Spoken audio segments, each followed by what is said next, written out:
Hey guys, Swordsman here, and welcome to episode 3 of Swordsman's Soapbox. And I figured I'd share a bit of Battlefield 3 news with you guys that seems to be getting some attention as of late and making its way around the various gaming news sites and forums and whatnot. And that is basically what we found out about Battlefield 3 when it comes to consoles. Now, we have learned. I first saw them through Twitter. There may be more follow-up things along with that, but first things first. Battlefield 3 on consoles will be 30 frames per second. I myself expected that. Some people thought it would be 60, but I knew that wasn't going to happen. With the scale of a project like Battlefield 3, there's no way to keep it at 60 frames per second.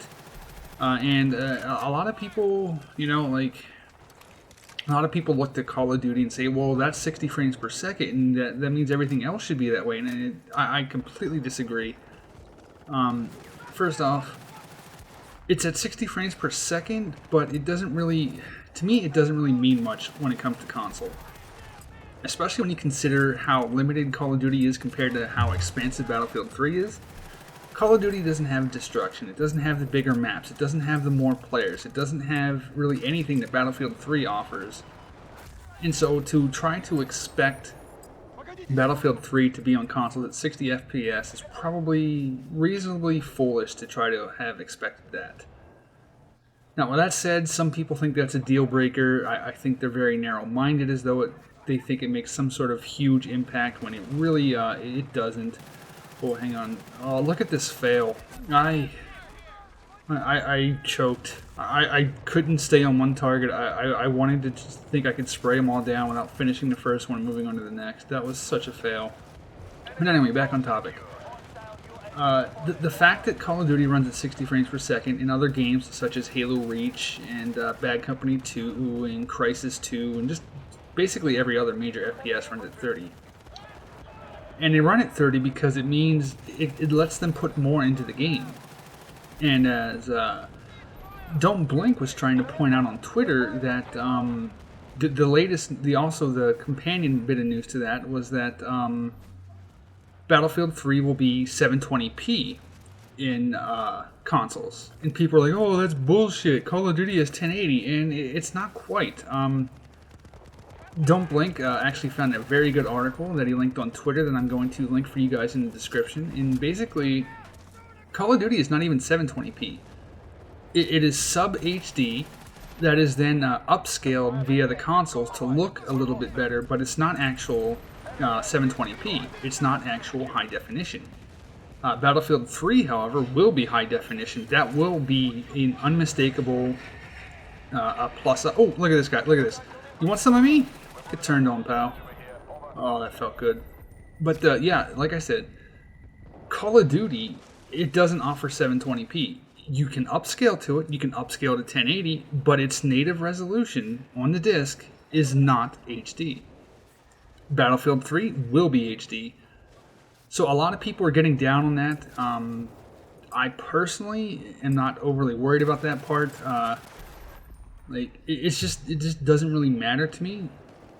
I think what I saw on the PlayStation 3 bits and what was on Jimmy Fallon, I think it already looks better than Call of Duty. It looks better than Crysis 2 on consoles. It looks better than basically anything out there that can compete with it in terms of graphics on the console. So to me, that is not really a worry at all. So those were the two biggest news tidbits that came out over the last week or so. That it will be limited to 30 FPS and that it will be a native 720p. Some people are misinterpreting that. Some people are just, I don't know, wildly off base in what they think it means or what it should mean. But that's my take on it. Maybe you won't agree. Maybe your interpretation is different. We'll just have to see, I guess. At the end of the day, if you want to enjoy Battlefield 3 the fullest, you're going to buy it for PC and have a really good PC to run it. That's basically what it's going to take if that's what you want to do. Otherwise, just make do with console. I am going to buy it for Xbox. I'm probably going to buy it for PC.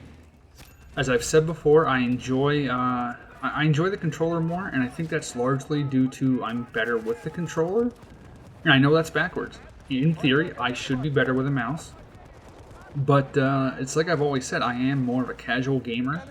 I do not game all day, every day. I can go weeks without actually playing my Xbox or something, you know, or without playing an FPS. Like, at the end of the day, if I wanted to put in the time to PC FPS and just played hardcore PC FPS games to try to work on my mouse skills and coordination, I would probably get better. And I would assume, based on the fact that I'm not retarded, at some point my PC skills will become better than my Xbox skills. But it just becomes a question of, do I want to put that much time in? I'm leaning towards giving it a better go again, but I don't know. It just seems like a lot of work for something that's really not going to be such a great game to me. I can practice all summer all the way till Battlefield 3 releases, and I'm still not going to be better than somebody like Don't Blink or Jay Kaiser or somebody on like PC control. So I don't know. It's like a time versus payoff type thing, I guess you might consider it, but we'll just have to see. So with this being the Soapbox, I've given my opinion, and I expect to hear back from you guys. What do you guys think of the 720p and the 30 FPS news? There was another little tidbit that I think his Twitter described him as the graphical architect of Battlefield 3. Said a little bit of a hint towards Battlefield 3's system requirements or recommended specs. Somebody had tweeted him asking, oh god, I hope I don't mess this up, if he should buy an NVIDIA 570 card or two 5880s, I think. 5880s, I think is what he said. And between one really beefy card or two older cards, and the graphical architect of DICE suggested he get the dual cards. So that made me take a little bit of a pause. Are we going to be looking at the SLI being almost needed to run Battlefield 3 at maximum settings? Will one card be struggling to be able to run it in its full glory? And so that's going to be, because I'm not currently set up to SLI. I think SLI is neat. Before, when I've had computers, I couldn't really afford it. When I could afford it, I've always seen people running into kind of more problems with SLI than what it really solves, so to speak. So I've always been a fan of one big powerful card versus two weaker cards, because I can't afford two really big powerful cards, you know. So we'll see. Maybe I have thought about buying either a 570 or a 560 NVIDIA line, or possibly come on, kill him, damn it. Can't believe I failed shooting that guy. But anyway, either a 570 or 560, or go the 6950 AMD route. Hey look, he's talking to me. Go that route, and then later closer towards Battlefield 3, upgrade my motherboard to an SLI or Crossfire compatible board and get two 6950s. It's a lot of questions right now. That's another part that will determine whether or not how deep I go into PC with Battlefield 3. And it's a lot of money to keep upgrading a PC when games change year to year, and whatever I may buy this summer or this fall, it's going to be outdated by next summer and next fall. It's a vicious fucking money sink, really, and that's one of the reasons I like console. You buy the console, and then you know that that device will play whatever game gets made for that generation, and that's good to me. Some people disagree, some people don't. What do you guys think? Would you be wanting to shill out a couple $100, maybe $400, just to be able to try to play Battlefield 3 at its maximum capacity? I mean, my computer right now isn't a slouch. It is a AMD quad-core 965 3.4 gigahertz processor. I got 8 gigs of 1600 RAM. I've got a 1 gig card of the HD 5770, which is a decent card to me. It runs games I play well enough for me.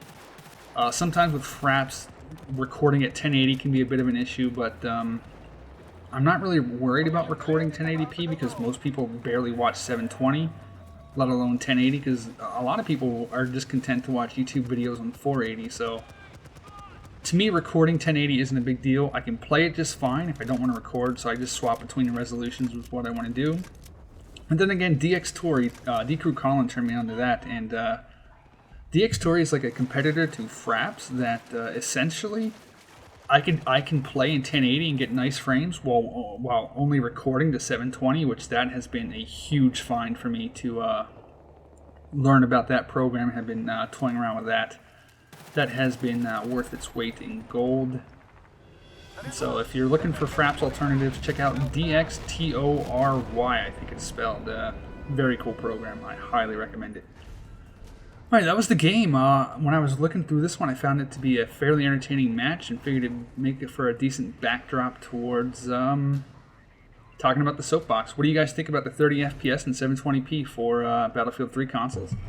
Let me know in the comments, guys. Take care. I will see you next time.